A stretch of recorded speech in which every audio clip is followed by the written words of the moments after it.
मोहिनी एकादशी व्रत कथा। प्राचीन काल में भद्रावती नाम का एक नगर था। उसमें द्युतिमार नाम का राजा राज्य करता था। उसके नगर में एक धर्मात्मा व विष्णु भक्त वैश्य रहता था। उसके 5 पुत्र थे। उसके 4 पुत्र तो कुशल वणिक थे, पिता का कारोबार संभालते थे, किंतु सबसे छोटा पुत्र चरित्रहीन, शराबी, जुआरी व वैश्यगामी था। जब किसी भी प्रकार वह समझने या सुधरने को तैयार न हुआ तो भाइयों व पिता ने उसे घर से निकाल दिया। घर से निकाला जाकर वह नगर में चोरियां करने लगा और राजा के सिपाहियों द्वारा पकड़ा जाकर कारागार में डाल दिया गया। राजा ने उसके विषय में पता लगवाया तो मालूम हुआ कि वह नगर के सेठ का पुत्र है। उसका नाम धृष्ट बुद्धि है।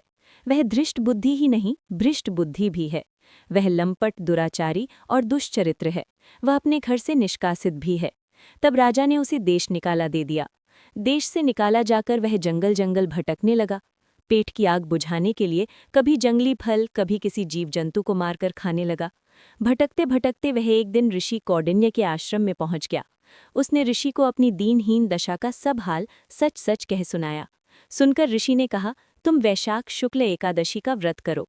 इसका नाम मोहिनी एकादशी है। इसके करने से तुम्हारे सब पाप नष्ट हो जाएंगे। उसकी विधि बताकर ऋषि ने उसे कहा, ये व्रत अति उत्तम है।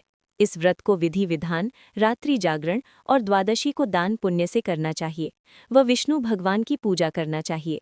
मुनि के श्रेष्ठ वचनों को हृदयंगम कर उसने ठीक उसी प्रकार व्रत किया तथा जिससे उसके सब पाप नष्ट हो गए। घर वालों ने व राजा ने उसे क्षमा कर दिया, जिससे उसका जीवन सुखमय हो गया। सुखमय जीवन व्यतीत कर अंत में वह विष्णु लोक को गया। इस व्रत को करने वाले के पाप और मोह ममता आदि नष्ट हो जाते हैं। वह अनंत व अक्षय पुण्य की प्राप्ति होती है। कथा के सुनने या सुनाने से भी अनंत सौभाग्य स्वतः प्राप्त हो जाते हैं।